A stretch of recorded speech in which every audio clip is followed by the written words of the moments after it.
Bismillahirrahmanirrahim. Assalamualaikum warahmatullahi wabarakatuh. Alhamdulillah. Wassalatu wassalamu ala rasulillah Sayyidina wa maulana Muhammad ibn Abdillah wa ala alihi wa sahbihi wa man tabi'ahu wa mawala.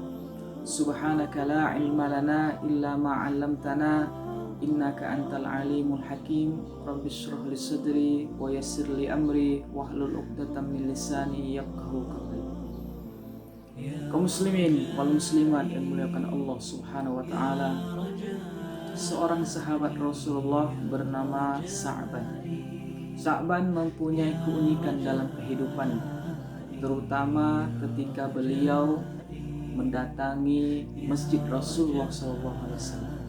Ketika beliau ada di Masjid Rasulullah, beliau selalu mengambil posisi pojok paling kanan. Para sahabat bertanya, "Hai Sa'ban, kenapa engkau tidak mengambil posisi tengah?" Sa'ban mengatakan, "Aku tidak mau mengganggu orang lain dalam beribadah, dan orang lain pun tidak akan menggangguku dalam beribadah." Ternyata Sa'ban mengambil posisi pojok paling kanan di Masjid Rasulullah. Dia murajaah Al-Quran, membaca Al-Quran. Pada suatu hari, Sa'ban tidak hadir sholat subuh berjamaah bersama Rasulullah dan para sahabat. Rasulullah langsung bertanya, "Aina Sa'ban? Di mana Sa'ban? Kenapa tidak hadir sholat subuh berjamaah?" Para sahabat tidak ada yang tahu.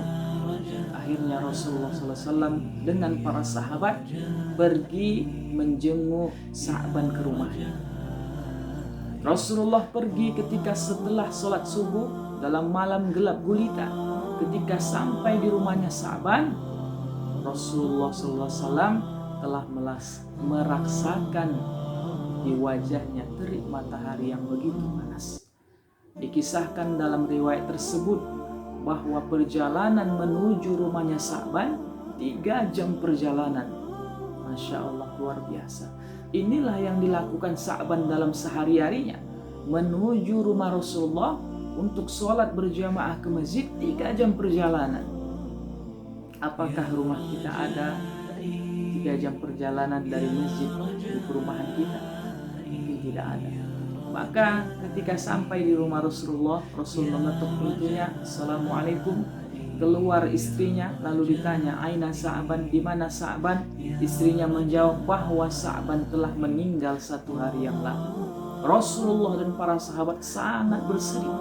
Tidak ada yang tahu bahwa Sa'ban sahabatnya telah meninggal dunia. Kalaulah Rasul tidak menjenguk, pasti sahabat dan Rasulullah tidak tahu.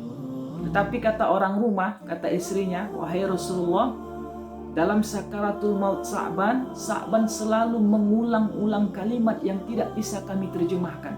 "Apa itu?" kata Rasul. Sa'ban selalu mengulang-ulang, katanya, "Kenapa tidak lebih jauh lagi?" Itu yang pertama. Yang kedua, Sa'ban mengatakan, "Kenapa tidak semuanya?" Kemudian yang ketiga, "Kenapa tidak yang baru?" Rasulullah SAW mendengar itu tersenyum, bahagia. Kenapa? Rasulullah memang manusia biasa. Basyarun laisa kal basyar. Beliau manusia tetapi tidak bisa disamakan dengan manusia biasa. Rasulullah bisa menerjemahkan apa yang tidak bisa diterjemahkan orang lain. Rasulullah katakan kepada istrinya Sa'ban, "Wahai istrinya Sa'ban." Ketika dalam sakaratul maut, Sa'ban mengatakan, "Kenapa tidak lebih jauh lagi?" Allah Subhanahu wa ta'ala telah melihatkan pahala perjalanan menuju masjid Rasulullah. Perjalanan menuju masjid itu pahala yang begitu luar biasa. Banyak sekali pahalanya Allah berikan, sehingga terucap penyesalan dalam sakaratul mautnya, "Kenapa tidak lebih jauh lagi? Andai lebih jauh lagi, tentu pahala yang aku dapatkan akan lebih banyak." Insya Allah luar biasa kaum muslimin, kaum muslimat, bahwa setiap langkah kaki kita, walikulli khutwatin hasanati, setiap langkah kaki kita ada kebaikan, apalagi menuju rumah Allah. Ini sudah disebutkan oleh Sa'ban dalam sakaratul mautnya, bahwa dia telah melihat yang namanya pahala yang begitu besar dalam perjalanan menuju masjid. Itu yang pertama. Kemudian yang kedua, dalam sakratul maut Sa'ban mengatakan, kenapa tidak yang baru? Rasul mengatakan, wahai istrinya Sa'ban, kenapa Sa'ban mengatakan kenapa tidak yang baru? Suatu ketika Sa'ban ingin sholat subuh, jadi dia melihat temannya, sahabatnya dalam kedinginan.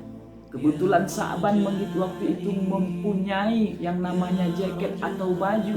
Dia kasihkan jaket tersebut kepada sahabatnya agar tidak kedinginan. Tapi jaketnya ini jaket yang lama, jaket yang bekas. Maka Allah Subhanahu wa Ta'ala lihatkan pahala jaket yang besar itu, pahala yang begitu luar biasa. Masya Allah, luar biasa. Maka timbul penyesalan dalam sakaratul Sa'ban. Andai yang aku beri itu adalah jaket yang baru, tentu pahalanya lebih besar dari jaket yang second. Tahabu, saling memberilah kalian, kata Rasulullah, maka akan timbul kasih sayang. Itu pesan yang kedua. Kemudian pesan yang ketiga, dalam sakaratul maut Sa'ban mengatakan, kenapa tidak semuanya? Rasulullah menerjemahkan ketika Sa'ban duduk di rumahnya, kemudian datang fakir miskin meminta makan. Waktu itu Sa'ban lagi makan roti, satu potong roti, kemudian roti itu dibelahnya, dikasihnya kepada fakir miskin. Maka Allah Subhanahu wa Ta'ala melihatkan pahala sebelah potong roti tersebut, pahala yang begitu besar, sehingga dalam sakaratul mautnya Sa'ban, dia masih dalam keadaan menyesal. Kenapa aku kasih sepotong, kenapa tidak semuanya? Tentu pahalanya begitu besar. Masya Allah, luar biasa. Artinya apa? Sa'ban mengajarkan kepada kita bahwa selalulah untuk sholat berjamaah ke masjid, karena sholatul jamaati afdalu min sholatil fazi bisab'in wa ishrina darajat. Bahwa sholat subuh berjamaah, bahwa sholat berjamaah, sholat asarkah, sholat sunnah yang lainnya atau sholat fardu yang lainnya menuju masjid, itu pahalanya 27 derajat daripada sholat sendirian. Maka pahalanya begitu besar. Kemudian yang kedua, yang ketiga, pesan yang disampaikan oleh Sa'ban dalam sakaratul mautnya, bahwa kita harus saling memberi. Apalagi di bulan puasa saat sekarang ini, kata Rasulullah, man fattara sha'iman, barang siapa yang memberikan makanan kepada orang yang berbuka puasa, kana lahu mithla ajri, maka Allah akan berikan pahala yang sama, tidak dikurangi sedikit pun. Maka kita dianjurkan atau disunahkan juga, Rasulullah sudah jauh-jauh hari mengatakan, idza tobakhta, apabila kalian memasak, fa'aktsir ma'aha, maka banyakkan kuahnya. Artinya apa disuruh banyakkan kuah? Apakah kita disuruh memberikan tetangga dengan kuah saja? Tidak. Artinya Rasulullah itu mengajarkan kita dari yang kecil-kecil untuk saling berbagi. Banyakkan kuah, kemudian kasih kepada tetangga, maka itulah pahala dan sedekah yang luar biasa yang akan kita dapatkan melalui apa yang telah disebutkan oleh Sa'ban dalam kisah ini. Mudah-mudahan bermanfaat. Wassalamualaikum warahmatullahi wabarakatuh.